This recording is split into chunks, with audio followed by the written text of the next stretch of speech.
This is Justin AMZN on Wednesday, August 18th, 2021. On the daily here, we definitely broke down. So we were talking yesterday about this being an inside day, looking like a pennant, and we've got a continuation now moving down and actually taking out the low of this hammer. Did not expect that to happen so quickly. I was talking about a bounce going up to the 100. Obviously now we're way below the 200, not way below, but I mean, we're below it. You know, we closed below it just like yesterday, but at least the candle actually touched the 200. Today, we're definitely below. If we zoom out and see, and we looked at this as well, we've been below the 200 before. We've been far enough away below it that we're not even touching it. Something like this over here where the 200 is here, and here's some candles in this stretch where we were much further below. This was an area where we were actually kind of squeezing between the 100 and 200. Sorry, the 100 and 200 were squeezing closer together. We were outside of that range.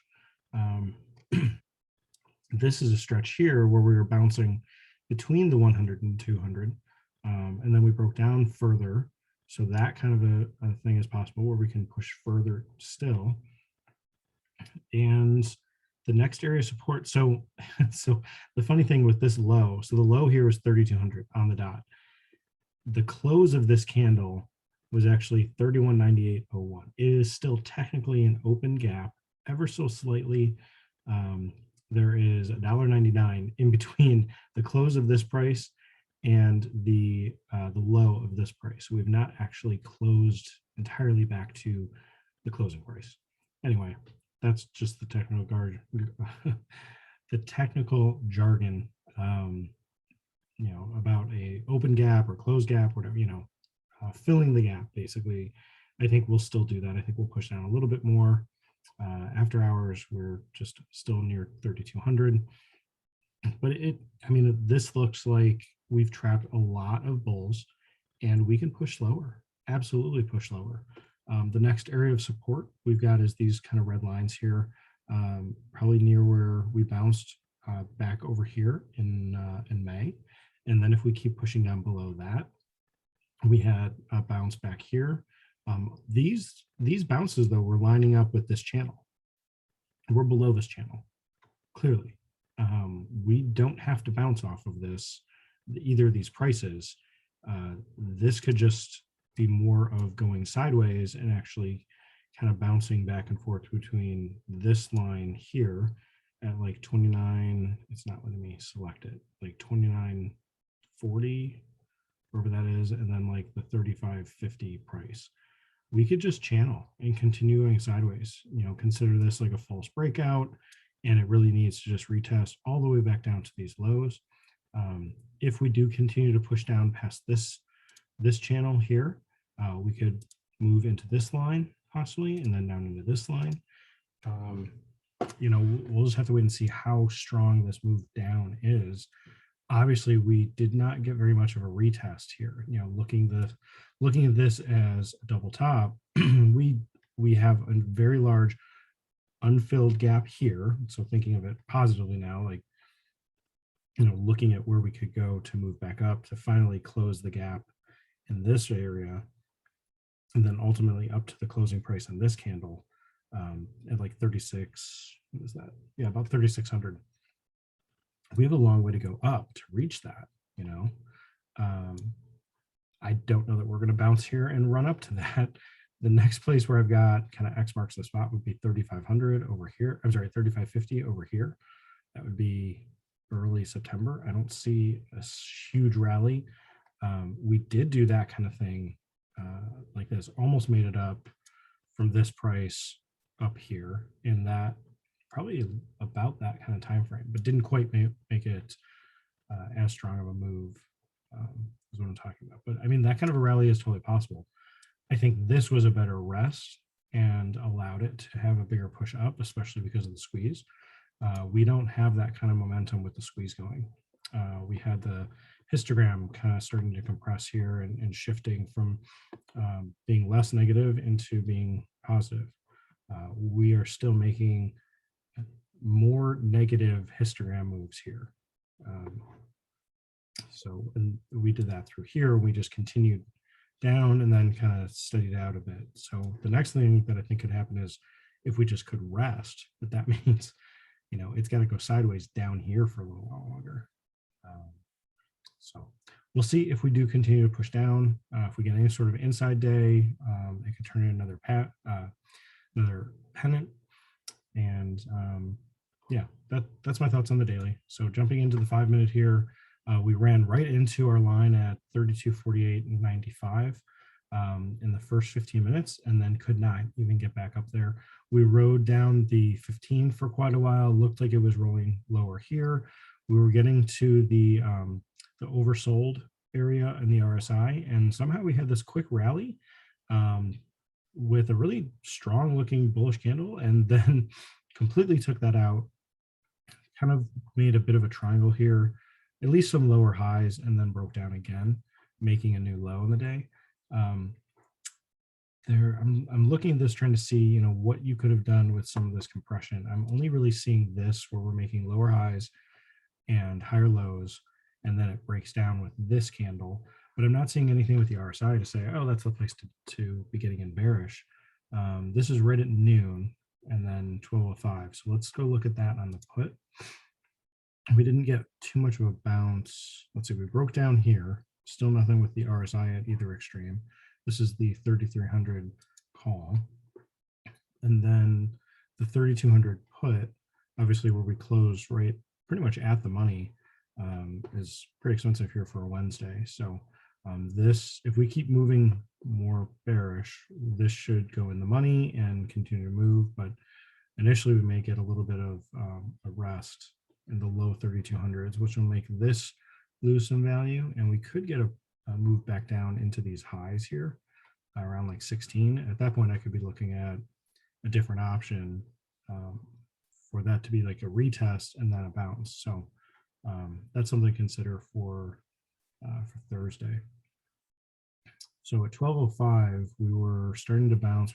We were kind of pretty steady here with the highs. These candles, though, I think a setup would be like 12 by 10 to be around, outside of these. I mean, you've got a low here at 10, 11. You're starting to get some upper wicks here, and then this is the candle that actually goes. So that if you were getting in at the 12:05 candle, I think you could have gotten a fill at 12, maybe even a little better. Having a stop at 11, I think is possible, but it's got to work. If it even pulls back to 11, you're stopped out, and it could easily just wick down to do that. So this option might be a little bit too close, a little bit a strike that's a little too close and a little bit too expensive for $100 risk. Although the candles were working here, we're just riding right at the top of this kind of sideways action here. So you'd have to go look at an option that's a little further away to see if you could get something with maybe even just getting this low, a little bit above the $100 risk range. So this would have still had a low. If you were getting in 12 by 11, this low still would have worked. The issue, though, is if you get in at 12, you're looking for Wednesday, looking for a 15 as a 3-hour target. It didn't even get up there. And then it very quickly rolled back down. Like it didn't even do something where it's moving up, puts in an S curve, continues. Because this candle came in, well, this one, and then it bounced from there. I don't think at this point I would have been looking for buying here because it just took out all of these lows. The only thing I like about it is that it's just my favorite setup, buying at 10, stop at 9, and it actually worked really well there. Gave you another opportunity to try to buy at 10 here, and then not anymore. But if somehow you got into this looking for a 3R, get in at 10, out at 13, get in at 10. Well, let's see if we can push up to the high a little bit, like 16. Go for 6Rs instead of just a 3R. That would have been holding on for a little longer. Or if you saw that it bounced here and you missed it, you could possibly move your entry a little closer here. And then this is at, so I do like that this dipped down below the oversold RSI. This was at 155.